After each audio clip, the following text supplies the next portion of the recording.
Hey guys, and welcome to another video. Kind of. This is my first Patreon real-time painting video for the month of February, and I know I say this every single video. I'm really excited to share this with you. I'm starting the beginning of this with a voiceover recording, so at the time of this recording, I've already painted the painting and am recording the beginning of it, the voiceover for the beginning of it separately afterwards, because at this point in the evening when I was recording this, my kids were just falling asleep and our humidifier was running, so there was some background noise and I didn't want to start recording and using my voice from the camera until it could be completely quiet. So the beginning portion of this voiceover is just going to be normal voiceover style. So I'm going to get into answering your questions a bit later in this video. If you want to jump ahead to the section where the questions are answered, that's actually about a half an hour into this video. So before that, I'm going to tell you about the supplies I'm using and just do some general updates and things like that. I'll be talking off and on pretty much throughout this entire video, so you're welcome to watch as much or as little as you'd like and listen to as much or as little as you'd like. The whole video is close to 2 hours long. It's an hour and 45 minutes long, so it's okay. I won't be offended at all if you jump around a bit. To start off, I want to tell you what I'm going to be painting, as well as the supplies I'm going to be using. So I'll put the reference photo that I'm using up on the screen now so you can see that. The most votes went for landscape painting, so I'm working on this sort of train outdoor landscape thing environment. I know having a vehicle or some sort of transportation kind of brings it away from what my brain normally thinks of when I think of a landscape, but when I saw this image, I was really excited about the idea of painting it, so it's what I decided to go ahead and stick with. I did adjust a couple things about my sketch in the end, and overall I got to a point where I just got kind of done working on the painting, and I was like, okay, I don't want to stress myself out with another 2 hours of tinkering on this thing, so I'm done. And I definitely still have a lot to learn about portraying landscapes, but this was a really fun experience. So as far as the materials I'm using, I am actually using a couple of new things here, starting with the paper. I finally got myself a pad of Arch's cold press watercolor paper. I'd actually never really tried it before, and I had been eyeing, a couple of pads and whole sheets on Amazon and on DickFlick, and I just hadn't made the investment yet, so I finally got myself some, and I've used it for one other painting, but this was definitely the first time I had taped it down and used it with these paints. I really, really like the paper so far. It's 100% cotton paper, and it behaves the way that I want watercolor paper to behave. The other new thing that I'm using for this video are the paints. These are actually M. Graham watercolor paints. I will put some images up on the screen also. M. Graham has a series of sets of watercolor paints, which is actually really interesting, sets of themed sets of 5 tubes each. And there were some other sets that I thought would better suit my style and color preferences, but I decided to go with this one to specifically challenge myself and get colors that I don't normally get. So this is like the summer nights, something about summer. But anyway, and the colors are very warm and very bright and very pure for the most part, and definitely not usually what I go with. So, or maybe they're very cool. I don't know. To be honest, I get them mixed up all the time. I guess they're cool, warm, red, cool yellow, cool blue, and then this set has 2 greens, which is interesting because it has a yellow and a blue, so you would think that you could mix your greens, but the blue that's included in this set is actually cobalt teal. Is that right? Cobalt teal? I think so. Which means it granulates a ton and it doesn't mix well with other paints, which I actually really like. It gives a really nice effect and does a lot of the texture work for me. I started pretty pretty early on in this painting, after I did a little bit of green, going in with that teal, mixing in the red and the blue to get some of the darker areas in.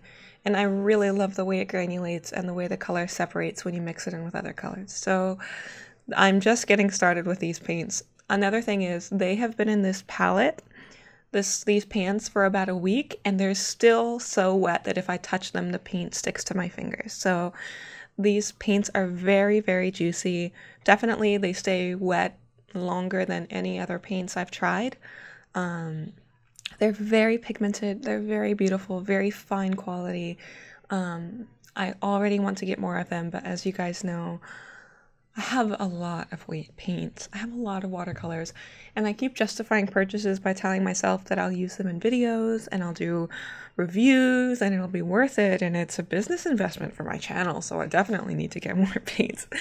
And I kind of just keep making excuses and buying more paints.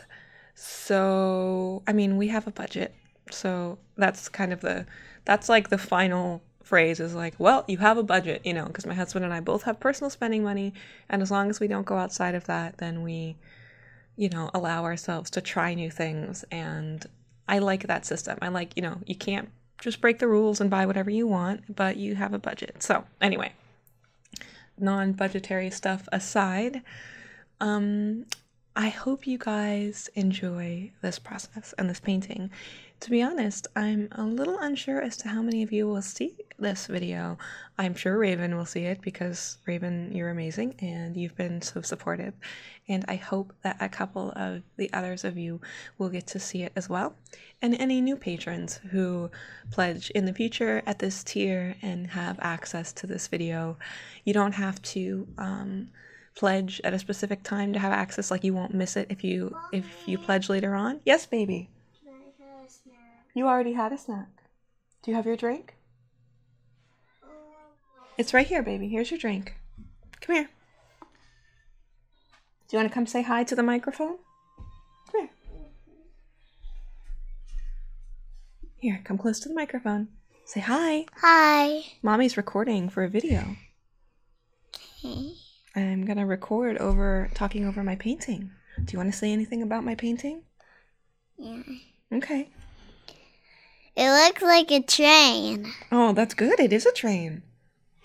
Did you like my painting when it was all done? Yeah. Good. And I like your paintings too. You drew a really nice picture here. Maybe should we show them the picture that you drew too? Mm-hmm. Should I put it in my video? Sure. Okay, well, not right now, sweetie. Don't worry. I'll take a picture of it. Tell them what you drew. What is this? Come here. An on fire tree. It's a tree on fire. Oh my goodness. And what is this book? What is this little book that you're drawing in? Athena Secret Spy Book. Oh yeah? And what's that for?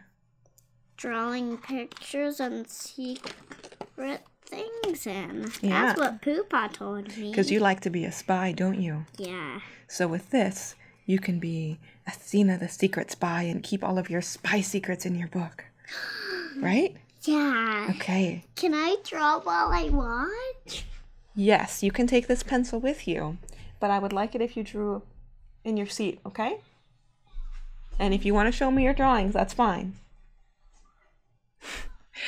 I'm just going to leave that in because my daughter's adorable. My son is taking a nap, and that helps me to fill up some time because recording a real-time painting takes a very long time. It does, but it's okay. It's worth it. It's of course worth it to do the painting, and I'm probably going to use the video for the review of these paints anyway. So while we're waiting for that section to start, I'll also tell you about some of the other things I'm using. So I am using calligraphy brushes. And the 3 brushes on the right all came in a set together, like a starter set, on blueheronart.com. And that was like $15, I think, for the set. And I really enjoy those brushes. I love using calligraphy brushes for watercolor paintings. There's a lot of loose texture that you can get, and the brushes hold a lot of water. I like the long handles, and then the far left one is like a finer detail brush. That one I got separately, and that one was more expensive on its own. The quality of the handle is a little bit, I don't know, it's a little bit lighter. It doesn't feel as hefty or as, oh, I don't know what the word is, but it feels like a, I don't know, just a lighter kind of wood. I shouldn't say lower quality, but it's very soft, and the types of fibers vary depending on the animal that they're made from. So some of them are more firm and some of them are softer, but they all hold a good amount of water. I got one of those cheap little stands to put them on because I think it looks nice, and I usually dry them on there as well. And I like to have my brushes dry before I put them back in the container where I keep the brushes so they can dry a little bit more, you know, parallel with the table, and it helps the water to not just sink down into the bristles as much. And I have that little tin is actually like an empty tobacco tin that the paints are in, and I'm using a porcelain palette to mix on. I know I'll talk more about that a little bit later. Let's see, how much more? We've got a lot of sketching time left. Well, I guess not really a lot of. All right, we are going to jump right into our painting now. So I made a couple adjustments to the sketch and tried to get the perspective a little bit more accurate. It's hard sometimes with like dimensions, and I'm getting hot. Excuse me. It's hard sometimes with dimensions and proportions and things like that. When you're drawing vehicles, I noticed that it's really easy for it to look like a toy. And when you don't have that dimension of the different planes of the windows and the thicknesses of things, it can be hard to make your pieces look realistic. But overall, it was a good learning experience, and I'm happy with where I ended up on this one. So with my first layers, I usually like to start by wetting my paper and laying down some nice, soft, wet colors. And I hope that you can see how easily these colors activated in the pans. Like, they were just coming up super quickly, and they were like, as soon as you touch the brush to the paints, they're like ready to go. And I really like that. I'm just going to lay in some nice light wet washes. I did notice that these paints stain my brushes a lot, but that's just because they're so heavily pigmented, and I'll get some brush soap out and clean them up and they'll be good as new. But these paints are definitely very heavily pigmented. I would say they're similar to like schminke paints, more heavily pigmented than my Snellier paints. But compared to something like Magello Mission Gold, there's a lot of pigment in those, but they don't, I don't know. In the Magello paints, I just feel like there's something missing in the finesse of them. Like, they're very, I don't want to say bland, but very one-dimensional. Maybe that's not fair to say, but I don't know. There's just something in the quality of the Magello paints that I enjoy, but the M. Grand paints and the Snellier paints, and of course the Daniel Smith paints, just shine in quality over those a bit more, I think. I love laying in these first few wet layers. It's nice and soft and enjoyable. And I get to take advantage of using a larger brush and just let everything work for me, whether it's texture or color, like where there are light and dark areas. I can just start loose and just start by laying things in. I always feel like when I lay in these first soft layers that I wish it could all just kind of stay this way and just stay airy and light. And I know that paintings can be whatever you want them to be. So I look forward to learning more in the future about just the watercolor painting process overall, and becoming more like feeling like I'm in control of the process, and like I can create whatever I want, and just being more free to experiment. But this was definitely, of course, every piece is a good step towards art goals. And I know I'll mention this before, or I'll mention this a bit later, but I did break this painting down. Oh, look how nicely these lift, by the way. That lifts really nicely. I went over my edge there and I lifted it back up and it came up really nicely. So I started this painting late, excuse me, late last night. It was like 9 or 10 o'clock or something like that when I started painting, and then I finished it up this morning. So the lighting will change a little bit, but I would say my favorite part of this painting was definitely laying in the shadows. So going in and adding the blues and the reds to the darker parts of the tunnel, I really loved that. And the track path sort of area was really fun to vary the colors in there. And mostly the areas where I was working wet into wet were kind of my favorite places to work, and laying in contrast is always really fun. I look forward to using all of these products more in the future and doing more landscapes and everything. So ultimately, mentally, I'm in a good state right now where I'm just looking forward to doing more of everything. So, man, it is kind of hard to think of things to say to keep talking, because I feel like with such a long video like this, it's very likely that whoever watches it will be kind of working on other things while you watch, maybe doing other things while you watch.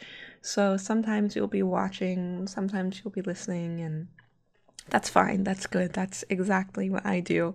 But I don't want to reach a point where you're like, oh, I'm not going to watch this anymore, this is boring. I mean, that's fine. If you want to do that, you're more than welcome to.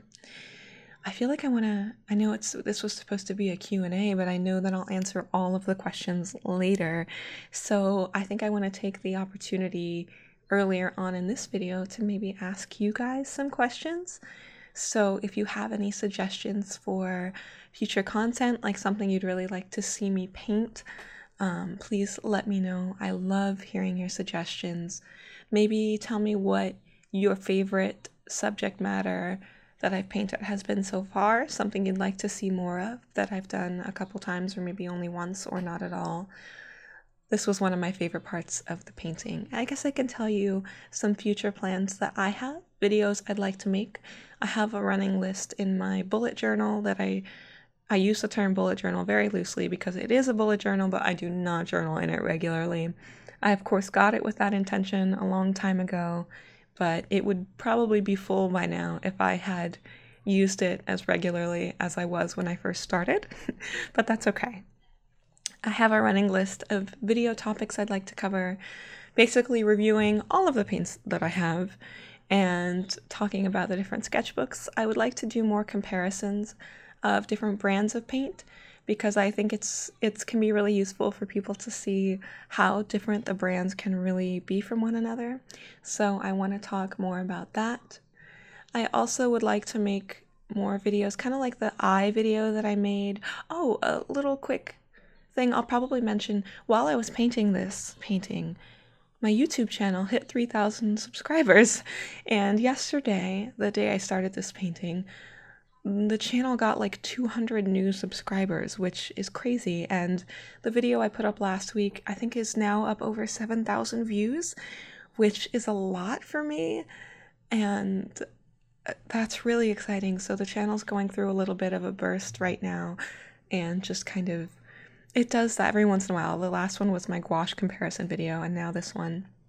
So it makes me really happy when people are able to find the channel and leave comments about their experiences with different brands. That's one of my favorite things, is when people talk about, oh, I've used this before and had a similar experience, or my experience was different because I did this instead. So I love that, and I never know, it's kind of hard to know which videos will do really well and which ones will have less of an impact. But I'm happy with every video I make, because everyone is a new learning experience, whether it's in recording or painting or editing or anything. Like, there's always something new to learn. Oh, if you guys have any recommendations for music for YouTube videos, I know a lot of you might not have experience with creating content in that way, but having music that's, I don't want to infringe on any copyright with music, and I know that happens a lot with music, especially on YouTube, and I don't want to just credit the artist and go, here's who this song is by, go check it out, because without the artist's permission, it's not really right to monetize your content using someone else's music. So I usually stick to YouTube's audio library. That way I know that I'm not infringing on any copyrights, and I've been practicing making music of my own. So hopefully I will be able to do more of that in the future and just include some simple chord tracks from the piano or the guitar and include those in my videos. And then I know that the videos I'm making are my own and the music I'm providing is my own.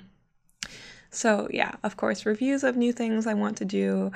I also want to do, I mentioned the watercolor eyes video is doing well. I'd like to do a gouache eyes video. I really enjoy working with gouache. I'm soon going to have 2 types of acrylic gouache combination paints, so I want to compare those 2 and see how they're different from one another. One's a bit more expensive and the other one's a little bit cheaper, but they're both considered to be artist quality, so I'm excited to test those out and see how they are different from one another.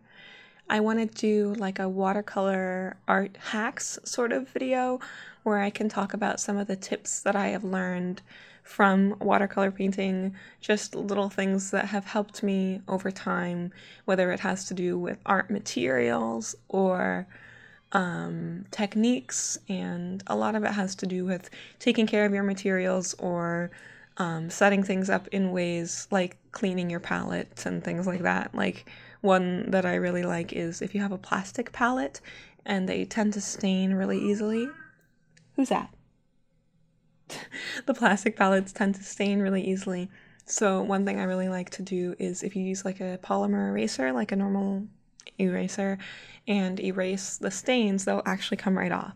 So even when scrubbing with soap and water won't get the stains off, an eraser will take them right off. So just little tricks like that, little things that I've learned over time. I don't want to just copy someone else's video who's made content like that, but I feel like I have some things that people might be able to use that might be helpful for people to know. So I want to do that. And it's also always a good opportunity for people to share their own tips and tricks and variations on anything that I might share. So I'd really like to do something like that. One dream that I've had for a long, long time is to do like a plein air painting video where I actually take my camera and go outside somewhere and sit and paint and record while I paint. And the primary reason that I haven't done that, 2 reasons. One is I'm totally nervous about it. And 2, right now it's winter, so it's very snowy and it's very cold outside, so I haven't really gone out much, but there's this little coffee shop in town where I am thinking about taking the time to just go sit there with my camera and ask them if it's all right if I record. I don't think they would have a problem with it. It's a really nice little coffee shop and I could just sit there and paint and draw. Hi. Oh yeah, I'm recording. Okay. It's okay. It's a long recording. My husband's poking around the back of the room. Athena's going to be in this. She was telling me about her secret spy book and the picture she drew. So, nice. Yeah, that'll be fun.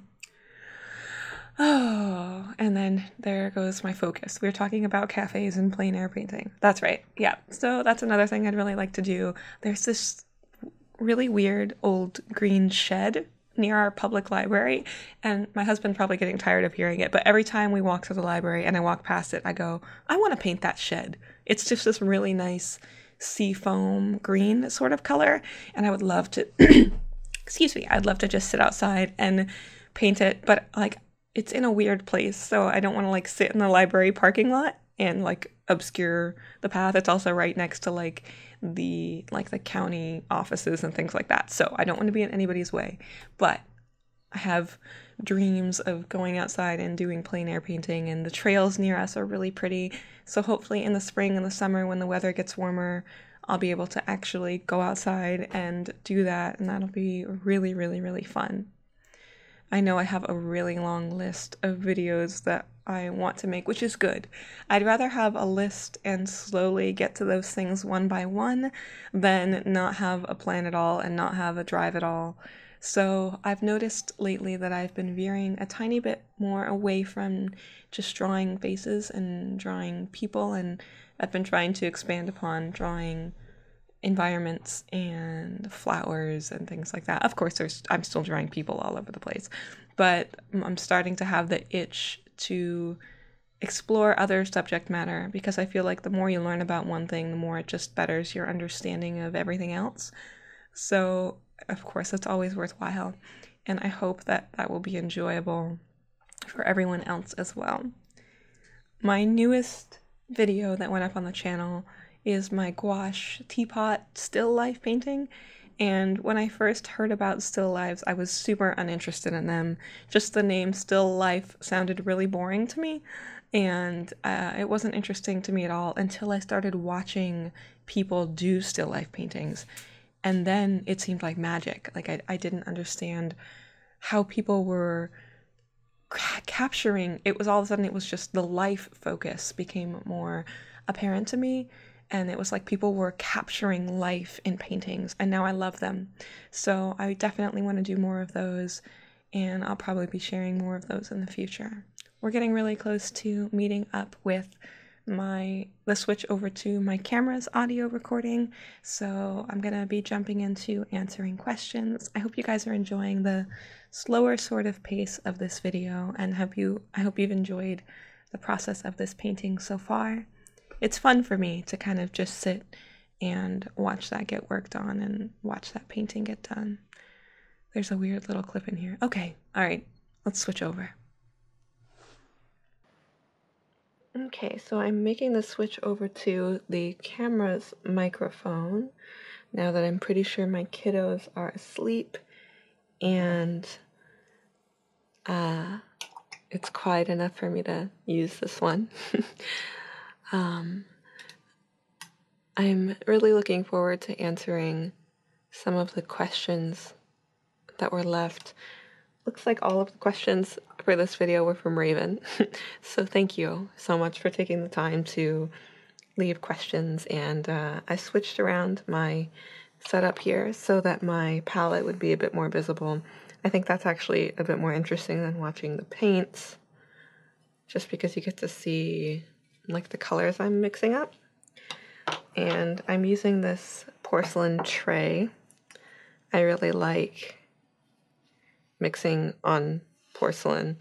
I'm planning to actually make like a whole video about different mixing surfaces. So the difference between mixing watercolors on plastic and mixing on metal and mixing on porcelain, which is my favorite, because they're actually, I mean, obviously it's not that different, but they're not exactly the same. And already at this point, my paper towel is like completely saturated. I mean, it's not dripping yet, but it's very wet. I'm gonna put it on this little tray so that I can still use it, but it won't just drip all over my table. I'm also gonna switch to a smaller brush now. So I was using this larger one for bigger wash areas, but I'm gonna switch to the smaller one now. I want to work on this area, like the area of the tunnel, like the cement that shows through. So I'm going to do that next. And I was actually thinking about doing, like, putting in the top edge of the, oh wow, putting in the top edge of, like, up here of the tunnel, like this. And just like, oh my, having that be there. Now this brush that I have in my hand right now is a lot softer than the one I was using before. So it's actually harder to control like a straight line. I was really fortunate with that one before. The last one I was using, that like the line control is fantastic. But I wanted something a little bit smaller. So I'm going to mix in a little bit of red and kind of desaturate this color to get a deeper tone in here. Like that. Okay. So I'm going to kind of answer the questions out of order, but that's okay. So the first question I want to answer is, Raven asked, has watercolor always been your medium of choice? Is that even a correct assumption? So, no, watercolor has not always been my medium of choice. When I first started drawing, the idea of working with wet paint like not something controllable like a marker was really intimidating to me. So I was super afraid of having to work with extra things like water and paint and having to move them around and learn how to use them. It was just super frightening. So I just, look at how pretty that is. Let me bring this in so you can see. Look how beautiful that texture is. That's really nice. Okay. Anyway, now I have to get this focused again. That's probably good. Okay. But yeah, I was really afraid of paint. It just felt like too much of a fine art to me when I was first getting started. So I didn't really want to work with watercolors, but we've always had watercolors in the house because my father-in-law used to do watercolor paintings. So he's had the paints around. They've been around. I just never used them. I don't even remember what made me, I think you just get that itch where you want to like try new things. And I was feeling that itch, so I just started experimenting with watercolors and I really enjoyed them. I wish I could like pinpoint what it is about them that I enjoy so much, but they just kind of stuck with me, and I decided that I couldn't keep jumping around from thing to thing. I had to like make the commitment to like learn something, like dedicate time to actually like learning a craft more. So watercolors, and it's way too easy to get into collecting watercolors. Like they can be expensive, just like any art supply, but there are also lots of cheap options, and you don't need a ton. You just need paints really and a couple of brushes to get started, to get into them. So that was of course really appealing for me. And I like trying different brands of watercolors. That's really fun. So yeah, I wasn't super into the idea of painting in the beginning. It was super intimidating. Wow, this red is like super overpowering. Like as soon as you get a little bit of red in there, it's like, okay, whatever you were trying to make, whatever color, it's gonna be red now. I'm not following this reference exactly with some of these details, but that's okay. I like how having like a limited palette like this can affect your overall color, because like my colors aren't going to be exactly the same here because, you know, I don't have these exact hues available to me even in what I'm doing, which I think is really cool.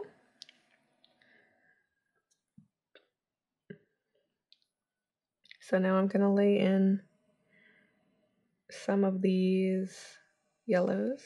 And one thing I'm trying to focus on is I want these two squares to not be lined up directly with each other. I feel like the symmetry can be distracting. Like when you notice too many patterns in something, it can be distracting. And then I want to add a little bit of green to my yellow to darken it, and kind of, I say a little bit, but oh my goodness, that's not a little. Over here. As this gets under shadow. That's good. Anyway. Yeah, so no, but I love watercolors, and I've been using them consistently for over a year. Not a ton of time, like comparatively, you know, as far as like somebody who's mastered a craft, you know. But they've definitely been the medium that I've stuck with the longest. I actually just sold my Copic markers. I had a 72 set of Copic markers that I bought and used for a little while, and I enjoyed them. I could see that there, like everything else, was a ton that I could learn from them, but it got to the point where I just wasn't using them and I wasn't ready to commit the time to them, but I didn't want them to just sit on a shelf and dry out. So I sold them to a friend of mine on Instagram, and I really hope they get to her safely because she lives very far away from me in a different country, and I really hope that they make it through customs all right and everything like that. So, okay, let's see. What's the next question? Let me look real quick.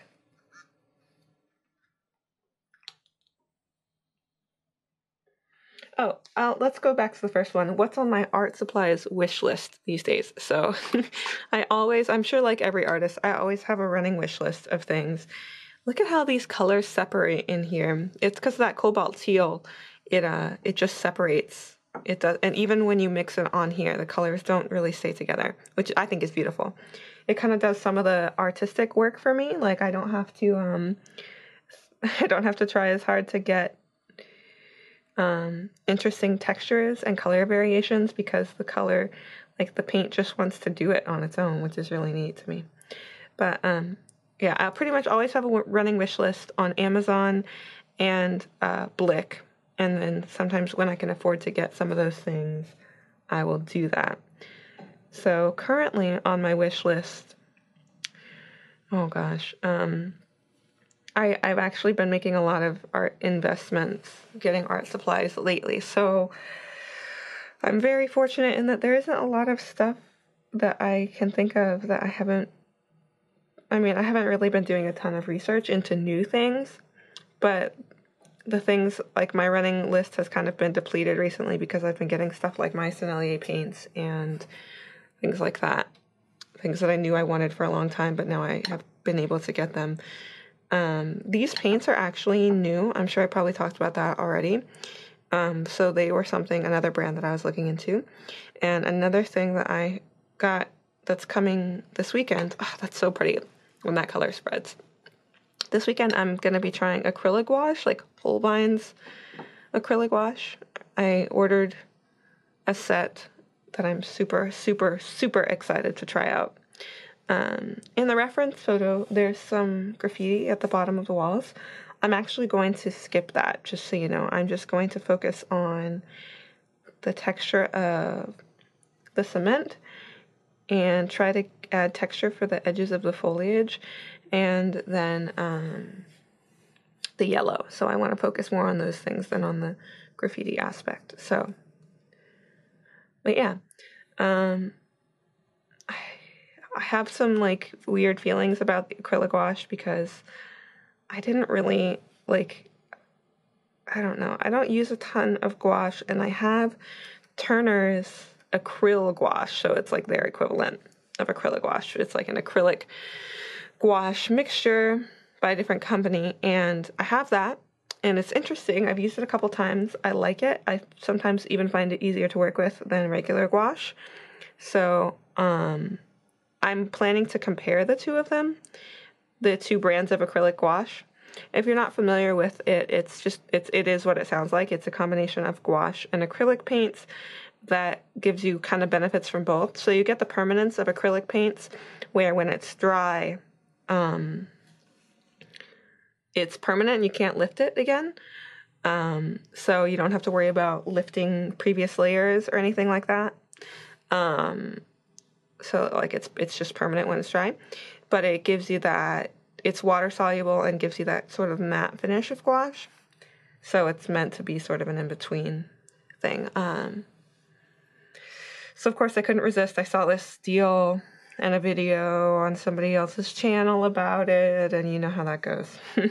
So I kind of just went from there and spent the last of my spending money for the month on, already for February, I spent the last of February spending money on acrylic gouache. So that'll be fun to try. I'm excited. Is there anything else on my wish list? I don't know. I mean, I have like mixed feelings about gouache in general because it usually just stresses me out when I use it. But I want to get better at it because I love gouache pieces, but I don't want to invest more money into something that I don't completely enjoy. and I just don't know. I just don't know about gouache yet. So I keep thinking about getting more gouache, and then I definitely don't need any more watercolors. Like, even after I got my Sennelier watercolor set, that big 98 color set, I've bought more watercolors since then, which is insane. Not a ton, but like these that I'm using now, and the Gansai Tombi, like the Gansai paints, I got those too, and those are new. So why did I mix this color? What was this for? I don't even remember. Oh, okay, now I remember. Sorry. Oh, okay. It was for the tops of the rails. But I've been really fortunate lately to get to make a lot of art-related purchases that I've wanted to make. So let me know if you guys have anything in particular that you know, things that you want to get. I have a lot of products, obviously, that I want to review for the channel that I'm hoping to get to. Because really, there's nothing that I own that I couldn't review at some point, whether I need to learn more about it or not. Like, it's all potentially there to be reviewed. So that's cool. I like this. This is a nice warm color. And one thing I also like to do is to add a bit of variance to the tone itself. It can create a difference in the hue. So I've mixed up this other color, and then I can just add that to some spots, like here and back here where it might be darker.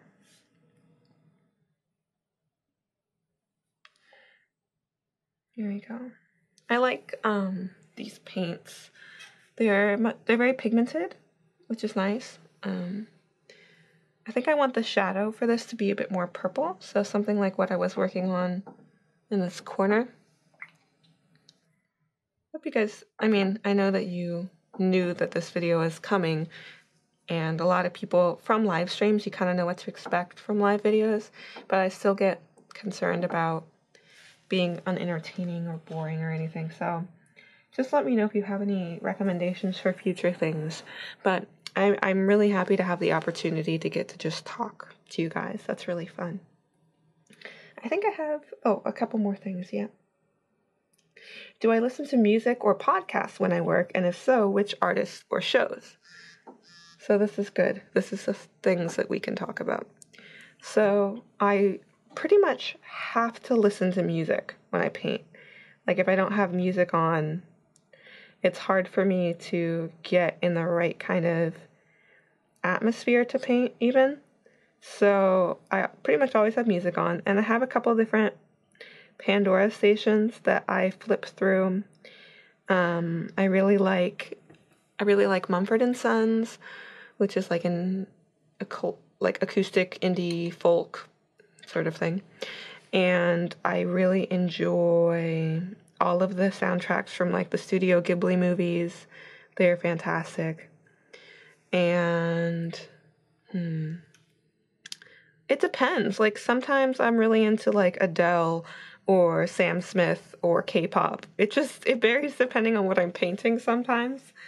I can see that I got a lot of darker value here. So I'm actually going to probably, I think the overall value is okay. I want to keep this spot light, but I need to let this dry before I can add a proper shadow. I always get to around this point where I'm like hesitant about how to proceed and how to add more contrast and more values. But this is also an important step because I'm going to start to see how these colors layer and what that looks like. So I'm really excited. So I'm going to start adding some shadows like in the tunnel. So yeah, I love to listen to music, and I always listen to something while I work. Like whether I'm editing videos or whatever I'm doing, like I'm always listening to something as much as I can. So I'm always like flicking between, like when I'm recording voiceovers, I turn something off. I turn off my music so I can record my voiceover, and then as soon as I'm done, I immediately turn something back on. Like, I have to have something on or my brain, like, it's too quiet. So yeah, I always listen to things when I'm working. I do like I tried like watching shows for a little while, like on Netflix, but I found that I worked way slower because I got distracted because I like to watch. I don't do very well with just listening to shows and things like that. I really like to watch and to get connected to the worlds and things like that. I really like fantasy and sci-fi type TV shows. I never really got into like Game of Thrones. It's a bit too explicit for me, but I really like Doctor Who. I was really into Doctor Who for a long time. And oh my goodness, what else? I don't know. I actually don't watch a ton of TV anymore, so I don't really even know. Like that cheesy fantasy show Merlin. I was really into Merlin. I really liked that. My husband and I watched that a lot. When I was pregnant, I went through phases of just watching K-dramas, like Korean dramas, and just like curling up on the couch, and for like all day long I would just watch K-dramas, and that was like the end of both of my pregnancies. It was just curling up and watching Korean stuff and just sobbing. So that was fantastic and fun, of course. So yeah, TV shows don't work as much for working. I get distracted. Podcasts I don't do a ton of. I want to get into more though. Like I started listening to The Adventure Zone, and it was really entertaining, and I want to listen to more of that. But my brain, I always get distracted. Like I'll start listening to it, and then I'll think of a song I really want to hear, and then I'll have to switch to a song, and then I don't come back to the podcast, so I forget. Sometimes I like it when YouTubers that I like will do like vlog style videos, like longer update videos that I can just kind of listen to. And like if they're painting, it's hard because I want to watch them paint. But if they're just doing something that I can listen to, that's really nice. I like that. So like Minnie Small, she does like monthly vlogs, and I really enjoy listening to those and watching them when I can. Those are really, really good. Let's see if this is dry yet. I'm just kind of throwing down a shadow along this edge. I love adding transparent shadows. They're like the most effective thing. They're so beautiful. It's one of the things I love about watercolors. Just that luminosity. Luminosity is so pretty. Yeah, but if you guys have any recommendations for podcasts, I would love to hear them. I also really love audiobooks. Similar sort of veins like fantasy and things like that I listen to a lot. But I recently got a book on Audible, and of course succumbed to their free trial.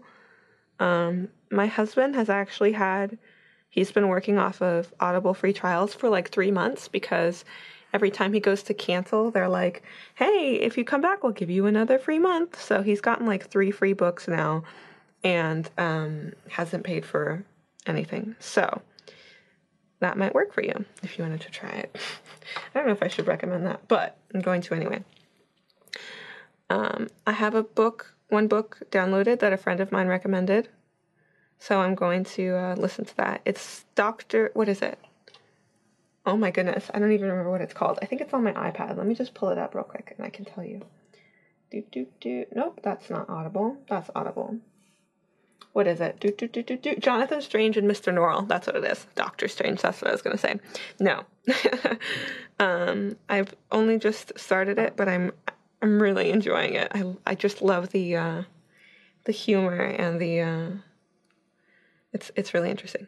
So I can't really tell you what it's about at this point because honestly I don't know. And the storytelling is really interesting because it doesn't really seem to be, the point isn't this is what the story's about. Like that's not the focus. It's like the storytelling and the atmosphere and the just the general air of it seems to be more of the focus, which is really interesting. So because this palette doesn't have a cool blue, there's a lot of buildup of warmer tones, which I'm hesitant about because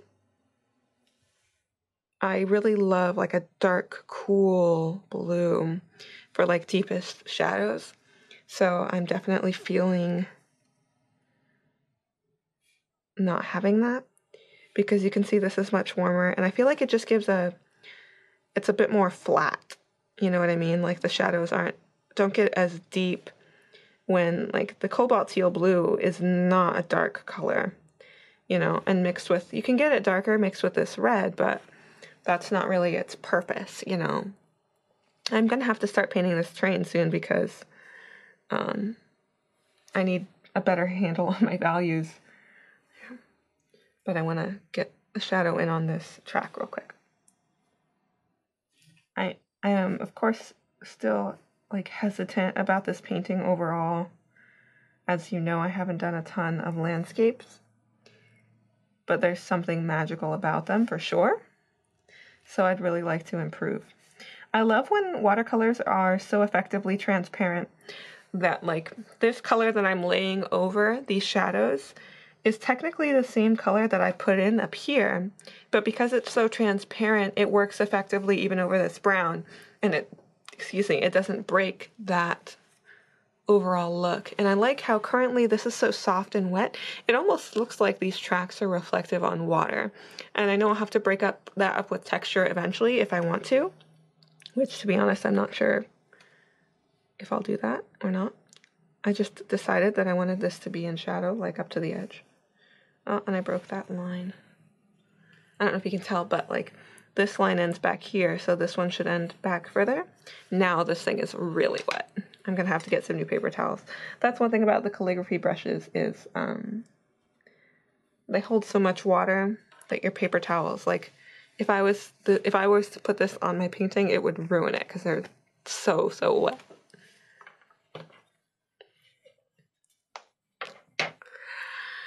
Oh my, I want to, this is usually the point where I would want to use my heat tool to like dry my layers, but I don't know if that's a good idea because my kiddos are sleeping and I don't want to wake them up.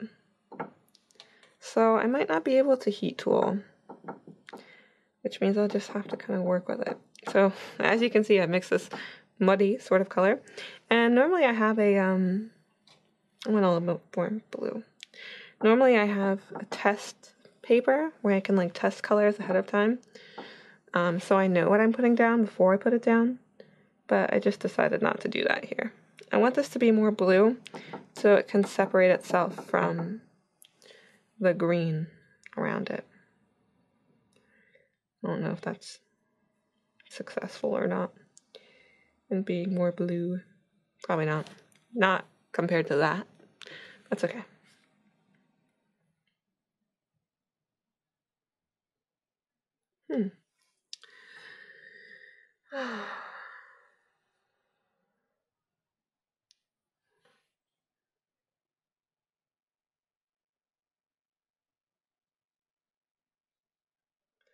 So, it's interesting. Obviously I have my iPad next to me, and I'm listening to some music. By the way, I'm listening to like a Ghibli, Miyazaki soundtrack. I'm gonna clean my palette here. And, of course I'm listening to an ad right now because that's the majority of what you listen to. But I thought that music would give really nice atmosphere for the feeling I wanted for this painting. Trains coming out of a tunnel just makes me think of Spirited Away. So let me get some clean paper towels.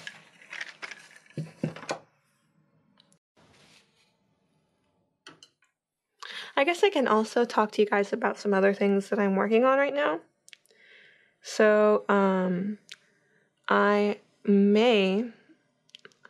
don't want to say too much because it's not really confirmed yet, but I may have my first like collaboration with a company coming up soon, a company that may be sending me some art supplies to review.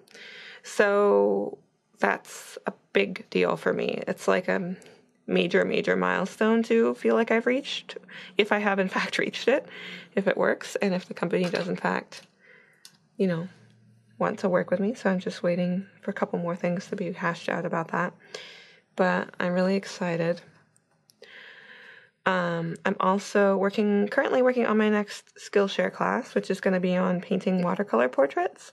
So those of you at the highest tier will receive a link to that when it's finished, which I'm hoping actually will be next week. I'm hoping to have that class done by next week and ready to upload. The only thing I have left to do is the class project. So in Skillshare, every class is kind of focused around a project. Like the goal is to have each student be able to walk away with a specific skill that they've learned, to go like, now I can create this. And in terms of this video, it's a watercolor portrait. So I'm hoping that it will be well received. It's hard to tell sometimes with Skillshare. My anatomy classes usually do pretty well. My watercolor classes don't get the same sort of response, but that's just because I think that the classes that are geared more towards beginners are generally more popular. So they tend to people tend to gravitate towards those, like how to draw such and such a bit more, which I understand. So, but of course, watercolor portraits are one of my favorite things. So I'm hoping that the class will go well. I'm trying to kind of work my way around this painting to give things time to dry. And this stage of working in my contrast is going to be where things will either come together or start to fall apart. And of course, I'm hoping that things will come together and not fall apart. But I just have to see what happens.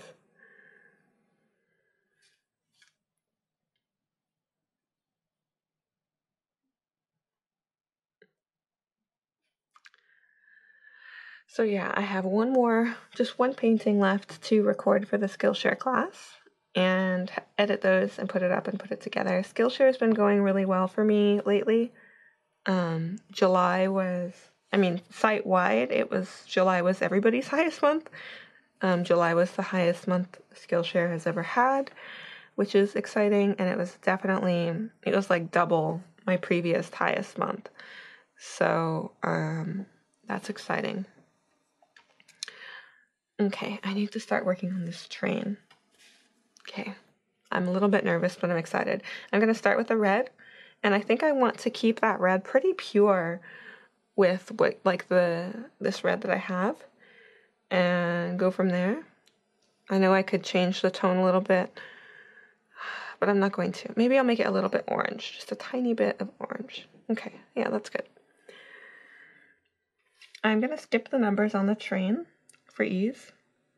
Oh, I'm nervous. Oh, I'm so nervous.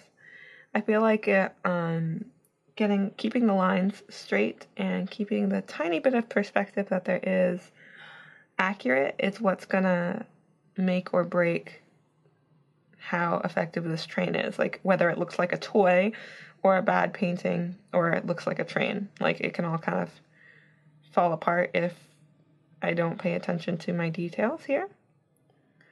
So I want to try very hard to do that. I've been hesitant about using this palette because the colors, and now I chose them for this reason. The colors are not what I usually go for, the summery colors. I usually go for much more desaturated, earthy tones. But I knew this would be a good opportunity for me to challenge myself. So that's what I'm doing. And I'm glad.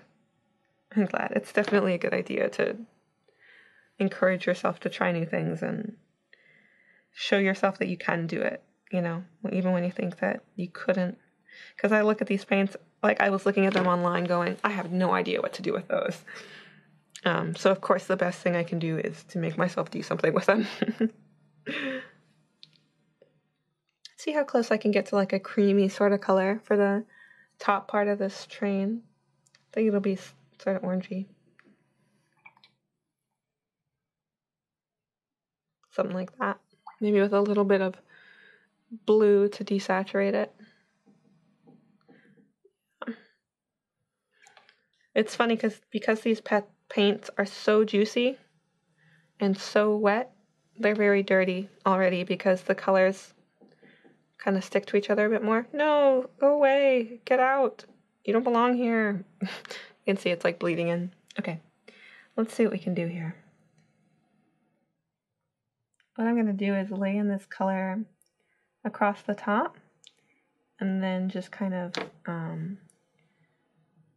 blend it down with clean water.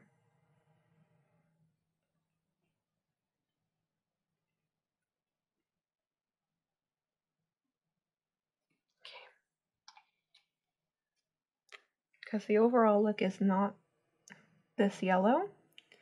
I don't know if I want it to, oh, that red's so wet. I don't know if I want it to be this yellow or not. I definitely don't want my red and I don't want these two colors to just blend. I want to keep this section light, so I'm going to have to clean that up.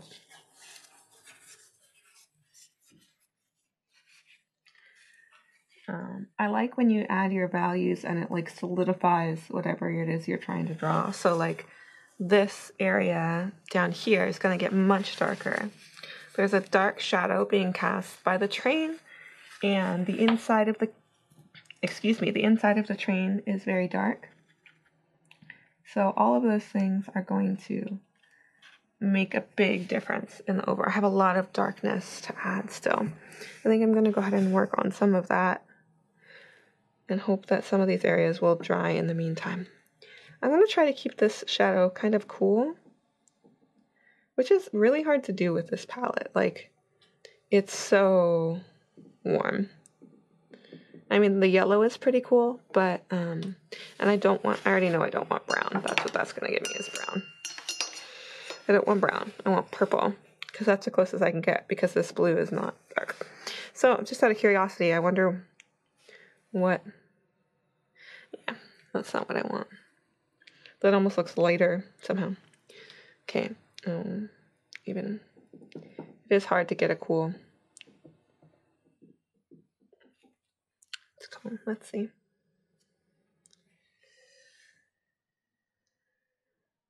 Wow, it's hard because I think the cobalt blue is actually pretty opaque too. So it doesn't really want to work with me to give me a nice, deep, transparent shadow, which is fine. I mean, like, it's not really meant to do that. Okay, but I want to keep this very dark in the back.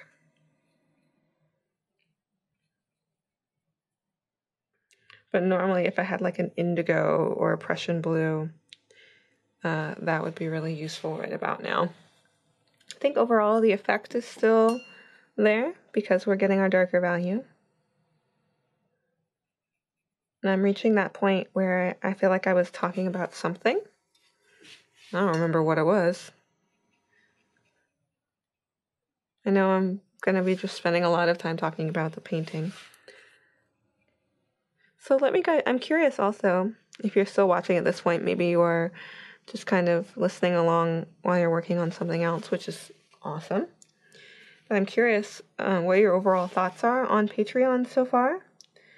I'm enjoying giving out the rewards and doing that. It's really fun. The fact that people want to contribute to me is awesome.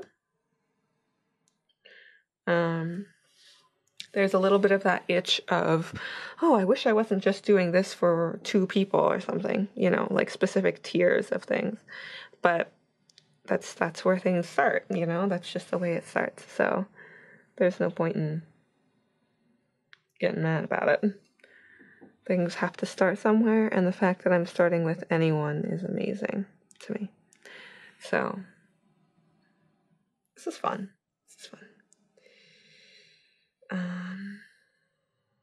Good. It's actually, I would say the most helpful thing for me right now is actually having the camera going. It allows me to see basically like a thumbnail version of what I'm working on. So like I have a small version of my painting to look at, and it helps me to see the values better. And that's really helpful. Like, being able to look at that and have a quick glance at my values and how that's going is like surprisingly helpful. Like I feel like my painting wouldn't be nearly as effective if I didn't have that, you know, like if I was just going by what I had right in front of my eyes. It's kind of like that technique where you kind of try to squint or take a step back to see your painting more clearly. I feel like I've kind of got that in just having the camera right there. I can look and I can see it, a smaller version of it. So it's like, I feel like it's like my greatest tool in doing this kind of stuff because it's so helpful. It's really helpful.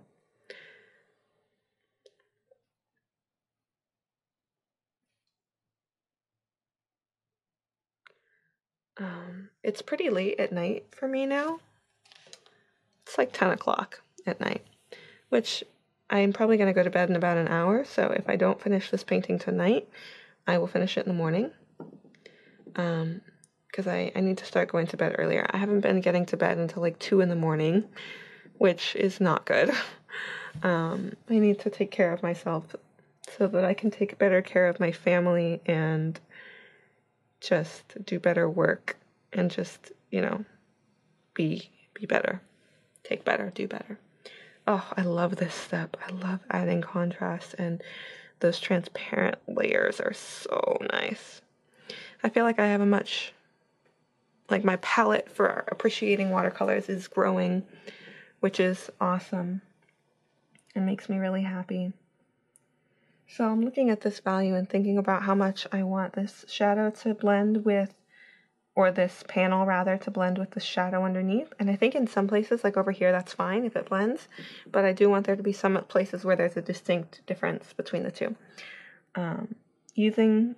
While these things aren't exactly the same color, like the color of this node here, whatever this piece is for, isn't exactly the same as this color, which isn't the same as this color. Using similar colors across the piece is going to help a lot with overall consistency and just keeping things kind of looking the same, like they go together. Good.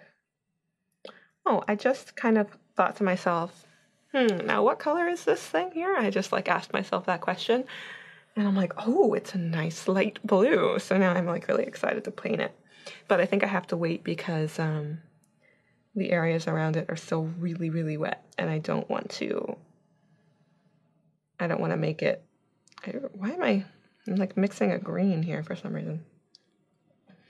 I don't want to make it super green. Or I don't want to make it super muddy. I want it to be bright. But I do need a bit more of my yellowish color for this side panel.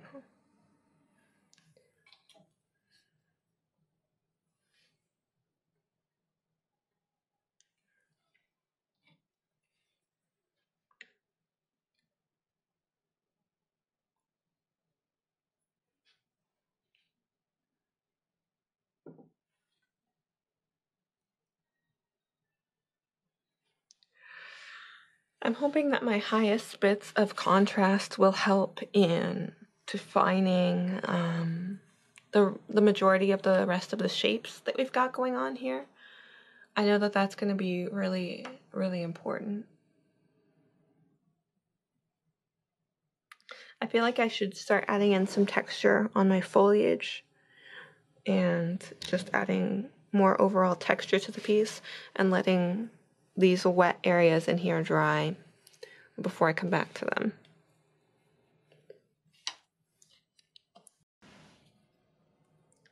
So I took a little break, and of course now there's been enough time for like the train to dry and stuff. So I'm gonna go back in and comparing the values of the inside of the window with the back of the tunnel. They're pretty similar, so I know that I want to make this darker, but I don't want to lose some of the lightness I've put in here, so I'm thinking about actually leaving some harder shadow lines inside. It's funny, I was looking at the reference, and there's actually a guy in here, like I guess like the conductor or whoever, the engineer who drives the train. I have kids, and I should know the answer to these questions, but I don't.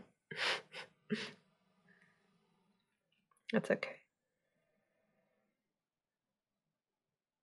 I love adding shadows to this stuff. I'm thinking about editing this video and having the long version go up for patrons, and then having a time-lapse version for YouTube. So I'll double check with you guys first to make sure that's okay, because, you know, this is kind of your special painting.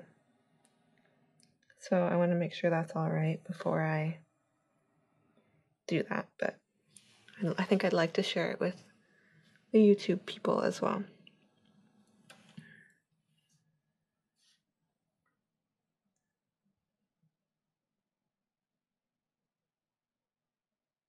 Trying to use a lot of the same colors in here.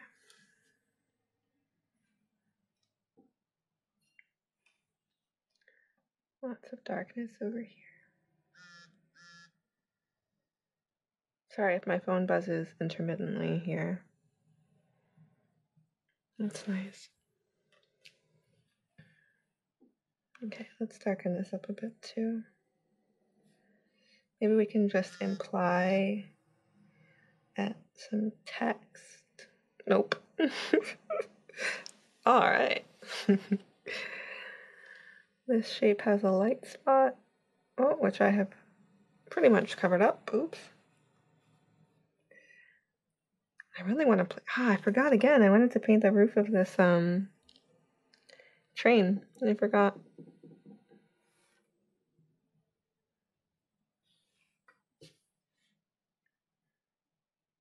I like how with these watercolors how every layer matters. Like every layer does actually make a difference and adds. And that speaks for the transparency of the watercolors, I think. When every layer makes a difference. That's nice. I'm pretty happy with the depth of the shadows here. I say as I add more. I know I'll be doing more with contrast soon. I feel like these things always take me longer than they need to because I work so slowly, or I spend so much time finicky, like kind of messing with things I don't need to mess with. I'm gonna add some texture. Is the hard part for me because I feel like it either lends to the realism or it totally shatters it. So I'm, of course, would like to lend rather than shatter. One of the biggest ways to ruin the effect of a piece is having details that are too large, and it kind of ruins the scale. So that's really important. Just keeping everything in scale, you know, like a leaf wouldn't be the same size as a train window.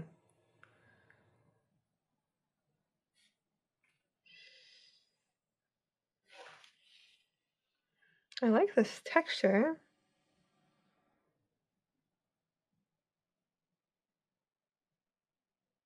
I feel like that's super effective in just adding a bit more detail to the painting. I really like that, actually. This brush doesn't go to the super finest point. It actually seems to be going to a bit finer of a point when I swipe, when my brush strokes go upward as opposed to down, which is really interesting. I'm kind of using the texture of this to kind of substitute the areas where there might have been the graffiti before.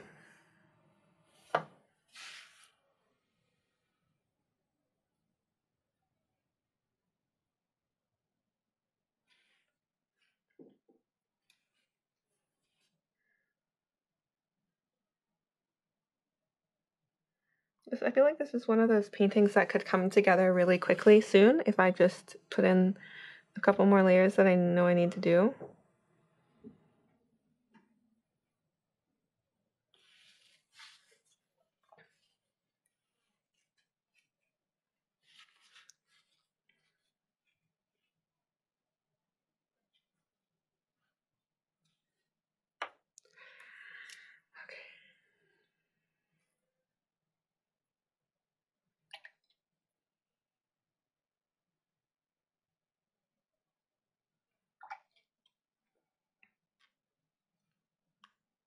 So this green is pretty blue, but I want to use it to go in and increase the depth here. I actually think it's too blue. It's pretty bright. Doesn't really do the shadowy thing I want it to do.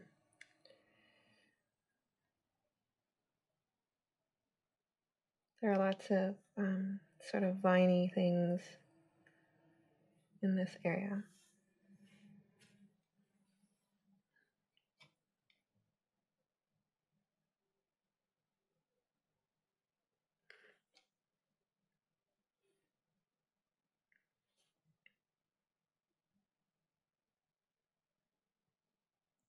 I do have a brush with a finer point, but when I use these thicker brushes, I feel like it always slows me down so much when I then try to switch to a smaller one.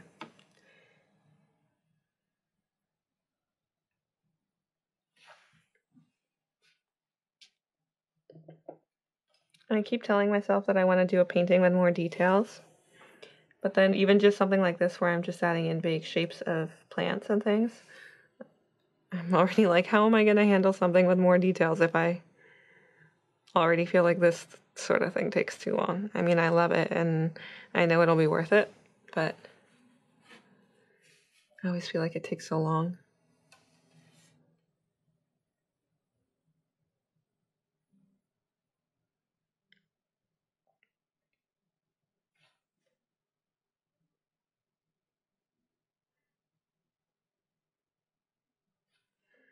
I think what's going to be more effective than just adding in vague shapes is breaking things down into kind of bunches. So establishing groups of shapes is probably going to work better than trying to add a ton of tiny little details. Because that's, I want it to read as what it is,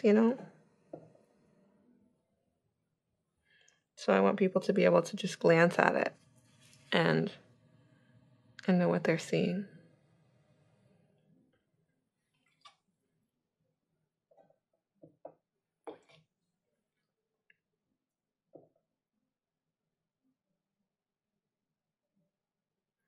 Okay. Let's work on this area. There are lots of, oh yeah, I need my smaller brush. Lots of little hanging things in here. Yeah, I'll bring you in a bit.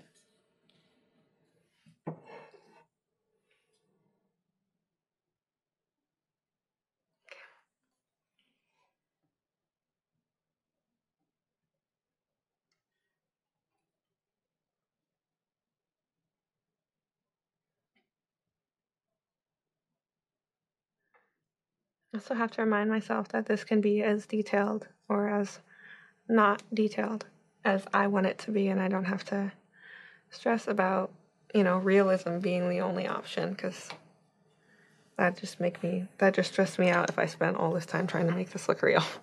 And I don't think that's the point of painting for me currently. Like, the point is to interpret and to create something that didn't exist before. The picture already exists. There may be a day when I'll want to do more realistic stuff, but right now I want to interpret and I want to stylize, so I'm gonna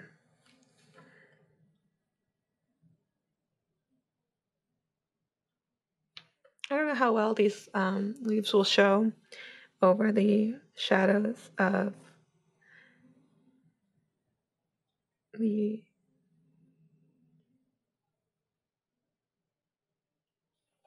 over the shadows of the tunnel, because I have some that are dangling and hanging down. So like this mass you'll be able to see, this larger mass. But all right, let's just go in and I'll look at my brushes all.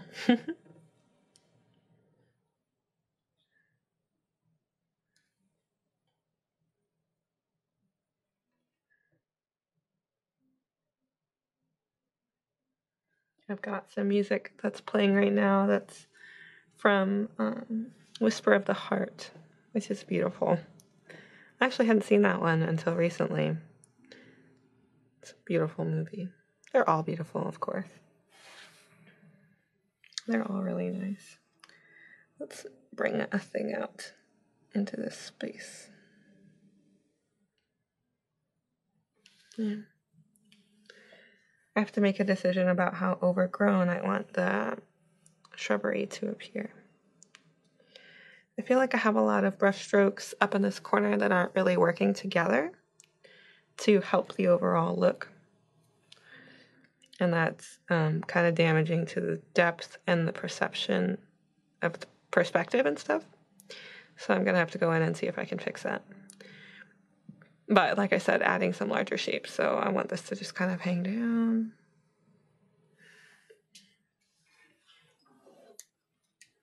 And I am reaching that point where I'm starting to feel like I'm done with this. Just because of time. I'm not enjoying it any less, really. I'm just like, you know, reaching that point where I'm like, okay, is this thing almost done?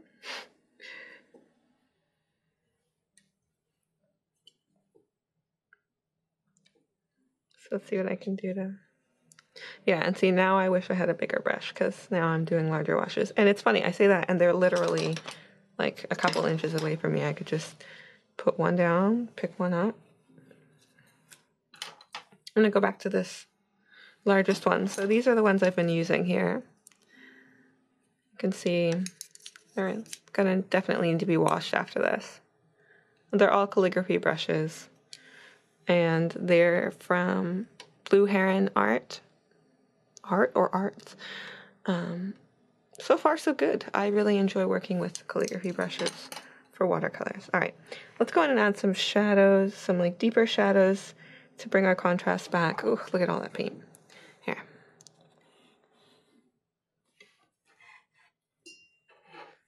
I like to be able to see everything when I'm adding shadows. Let's refocus here. There we go.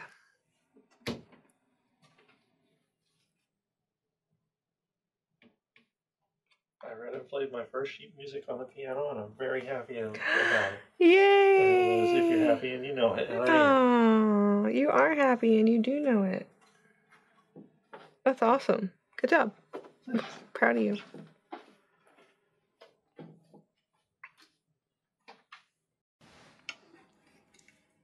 Okay, we are on day 2, sitting 2 of this painting, and you probably can tell that there's more natural light now, and I'm going to hopefully be finishing up this painting today. Now, probably, I hope. I really like this brush. I like the thicker lines that I can get with it, and it's pretty stiff, so I'm probably going to focus on just using this one. And I don't have my reference. I don't know. I'm thinking about painting without it, and then just kind of seeing how I feel. I'm just going to start. I'm going to wake up this color here and smack it on the top of this thing. Oh, let me bring it in a bit.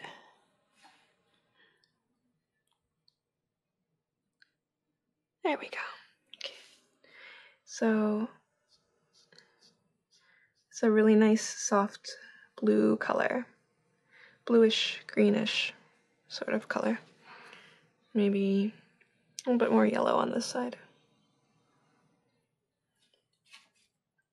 Ah, that's nice. And then maybe just put this up here so it's not white. But it's pretty light still. And it's funny, when you don't have a reference in front of you, it's easier sometimes to just make decisions. Because when you have a reference, you're trying so hard to stick to that reference and not let anything veer from it ever. But it can be really nice to just paint with your instincts and go, this is what I think I want here right now, and do that. So it's good. I think it's good sometimes to break a painting up into segments like that to go, like I'll spend some time looking at my reference, but it becomes a unique individual piece when you spend time painting instinctually, I think.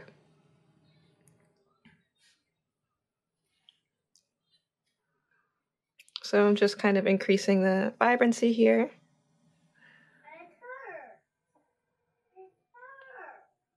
There may be some ambient kid noise in the back. They might come out to say hello. They're in the next room playing in their bedroom. So we might be seeing or hearing a bit more of them this time around. We'll see. Oh.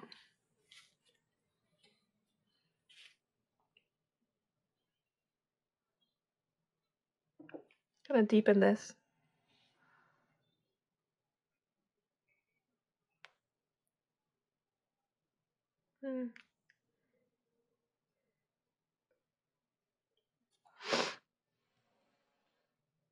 How are you guys doing?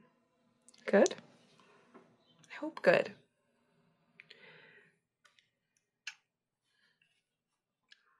I'm excited to be wrapping this up. And after I finish this, I'm hoping to get one step closer to finishing my next Skillshare class. I feel like it's going to be done fairly soon. I just have the class project left to do. So that should be taken care of relatively soon, I hope, and ready to be published. I'm really excited. Skillshare has been a really good thing for me lately. I'm really enjoying it. I'm kind of running out of focus as far as what I need to do next in this. So I'm going to pull up my reference real quick on my phone.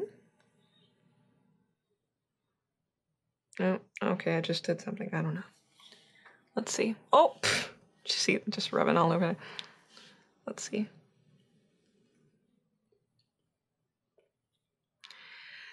Oh, I pinned so much stuff. Okay.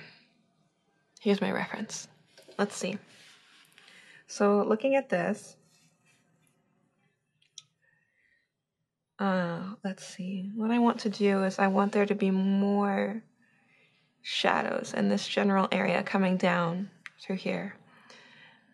And I think I should add some texture, some sort of track along here, and more shadow in here. Okay, let's see what we can do.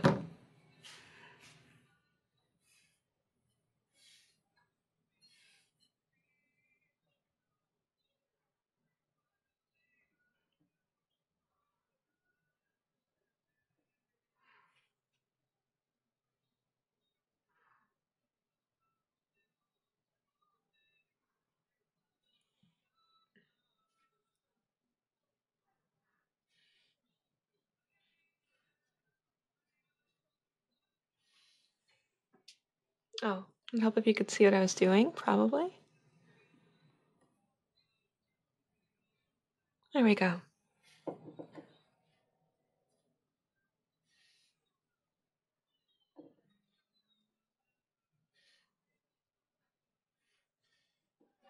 I thought about adding some gouache for the foliage and the leaves, like the smaller details, to get that texture in. But, no, I don't really want to do that. I don't know how much more I want to... This is really close to done, guys, I think. I just have to look at it and think, in what ways am I not satisfied with it? What do I feel like it's missing? I like that this looks sort of reflective down here, but I do think I'm gonna add a bit of track, maybe a nice purpley sort of track.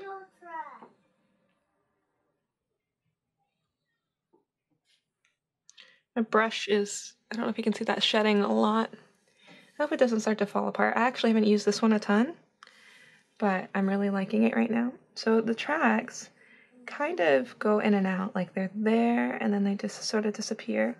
I also want to keep in mind perspective, which I've already kind of ruined, but I can kind of get it back by just getting bigger and further apart as we go out.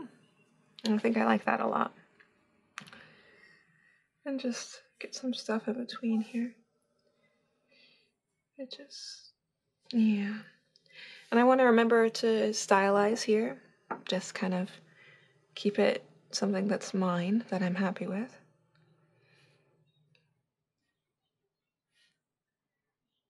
I think that's pretty nice. And then the more I add texture in here, the more we're going to break up that reflective sort of look. But the colors are so actually really transparent, and I really like the way that these lay on top of each other. It's really nice. When this is dry, I'll probably go in and add like a shadowy layer to the track, just to give it a bit more dimension.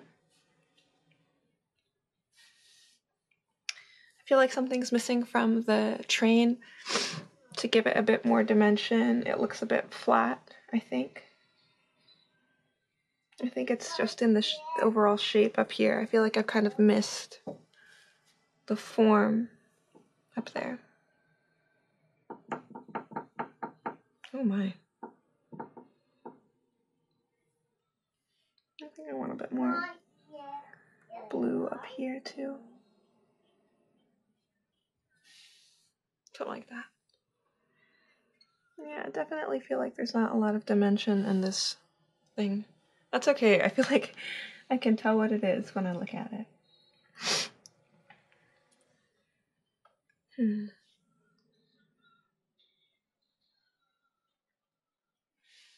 It's okay. It's alright.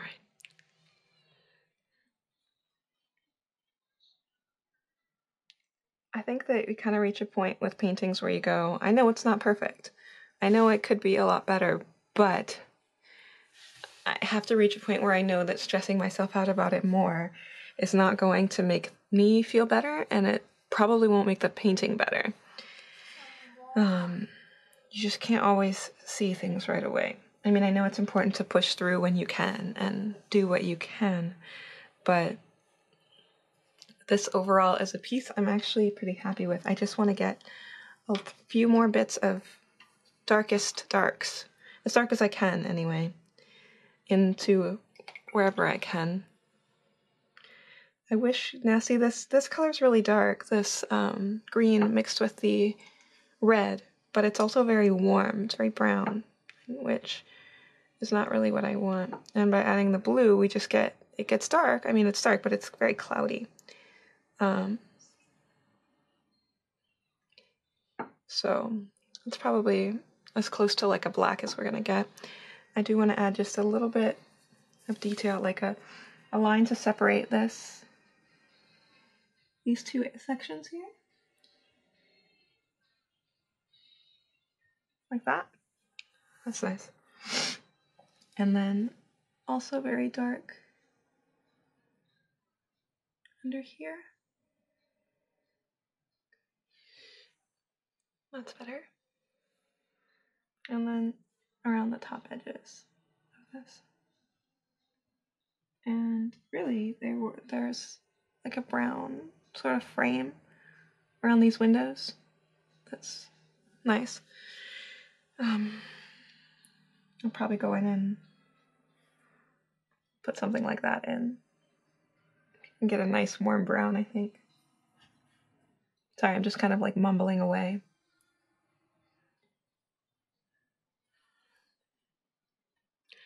And like I've said before, I'd be interested to know when this comes out. Let me know what you like about it.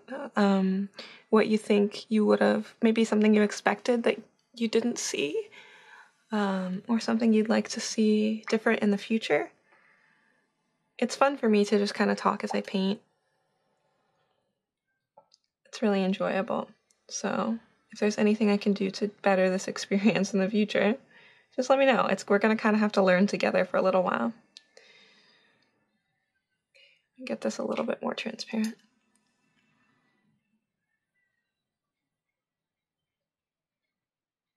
All right.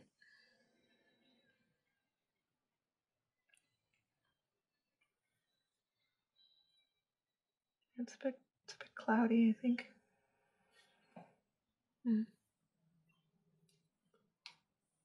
Cloudy. That's what happens. It gets cloudy when you mix that blue with the red. They're both so warm. just gets cloudy.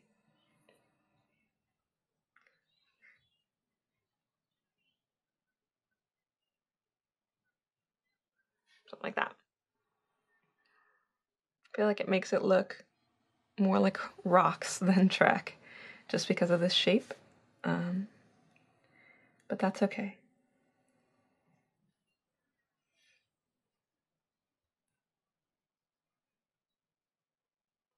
I'm just adding a little bit more texture.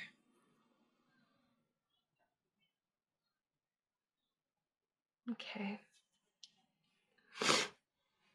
I think I'm pretty much done with this.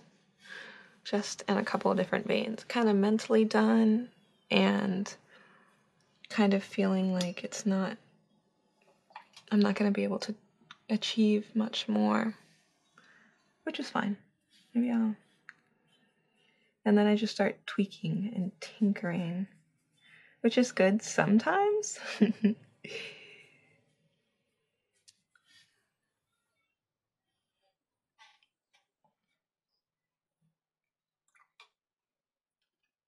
I think that's good. I think I'm happy with that. You guys want to see me peel the tape? Now I need to make sure this is all dry before I do that, so I don't know if I'll leave the drying part in just because it's kind of loud, but give me a second.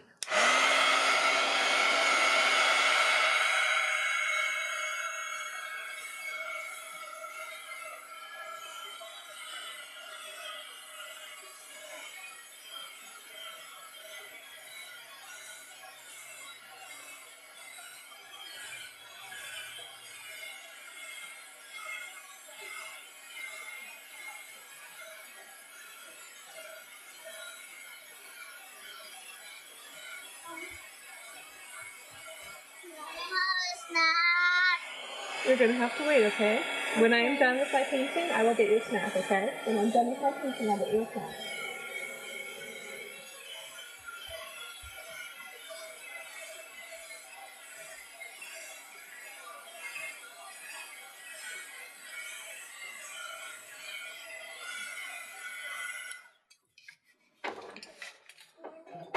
And one bit of a resolution that I have is to sign my work more. Like, not forget to sign things, so I'm gonna sign this real quick.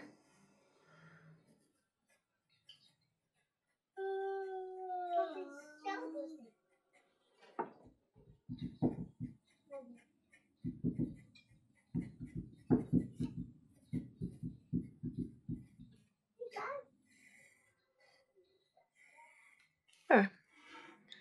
Okay. So first, I have outer layers of tape that I'm not really worried about. Just on the sides. Yes, baby. Here's something I didn't watch in a little while. It's Wally. What's that? Wally. Wally? Uh-huh. Where?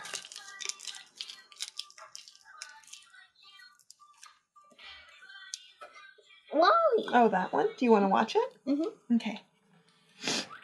Now you're only going to watch for a couple more minutes because your brother has to take a nap soon, okay? And then we'll see what you're going to do with me. Did you see it? Okay, watch for it. Here it comes. There it is. All right, there you go. Go sit down. All right. Okay. So to get the tape off, hold on.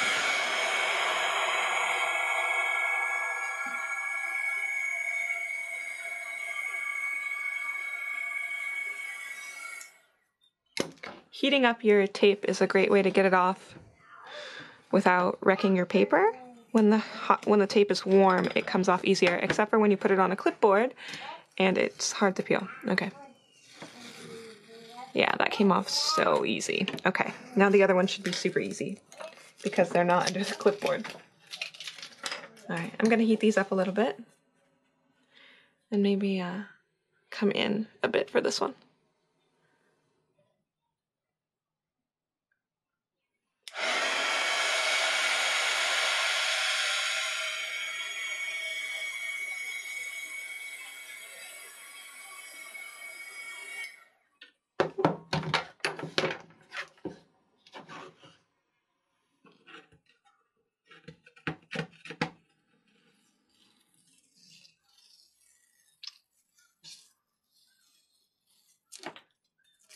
think I really like this paper, which makes sense because it's such a high quality paper. I'm actually going to experiment with peeling this side off without heating it.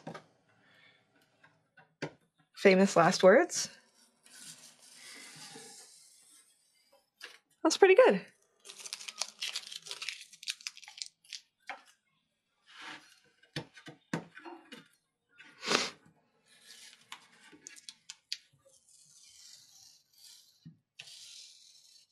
Oh, we're missing the bottom. Sorry, guys. There we go. Okay.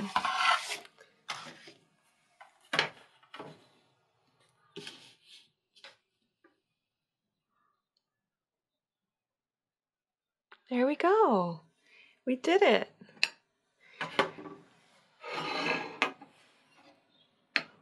Here we go. One painting done. And the primary brush was this big calligraphy brush that I really enjoy using. Oh man, these things are dirty now. I'll probably make a video soon about how to clean your brushes because keeping your brushes clean, where's the small one? Oh, keeping your brushes clean is important, and just rinsing them in water. Oh boy, these are all dirty. Maybe I'll do that today because these are all pretty dirty. I hope you guys have enjoyed this video of this painting. I know I could have done more to it, but you just, you reach a point where you go, okay, I'm done, and then you're done. So I'm done. And I'm gonna go put this together and upload it for you, and thank you so much for your support. And I really look forward to sharing this and all future content with you. So I will see you next time. Thanks, guys. Have a good weekend.